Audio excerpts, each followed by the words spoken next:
Some people, like creative writing professor Reza Aslan, would have you believe that Indonesia is, by and large, a sort of beacon of moderate Islam.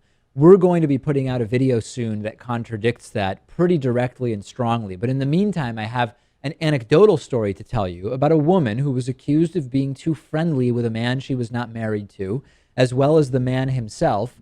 And they were both caned. The man himself and the woman were both caned at a mosque in Indonesia's Aceh province earlier this week. And according to the Jakarta Post, the caning took place before a screaming crowd at a mosque in Banda Aceh after the couple was sentenced according to the city's Sharia bylaws, which criminalize kalwat, which is defined as affectionate contact by an unmarried couple. The man, Nur Elita, was with fellow university student Wayudi Saputra, and they were both caned, as were four men accused of gambling. And we've talked about Aceh province. It's the only part of Indonesia where punishments are handed down under Sharia law. They have this conservative Islamic code, and it is at odds with much of the rest of the country. We will not hide the fact that much of Indonesia has a tradition of more liberal interpretations of Islamic scripture.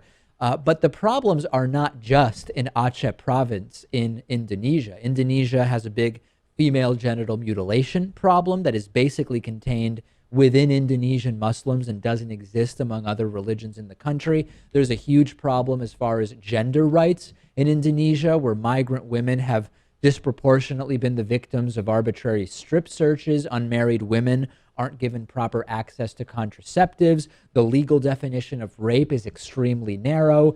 Courts in Indonesia, Sharia courts in Indonesia, regularly drop charges against rape suspects if they take an Islamic oath of innocence. So, Lewis, the idea is put out there by some, like Reza Aslan, that Indonesia is this sort of beacon of Islamic progressivism, but that is not really the case upon some pretty superficial analysis.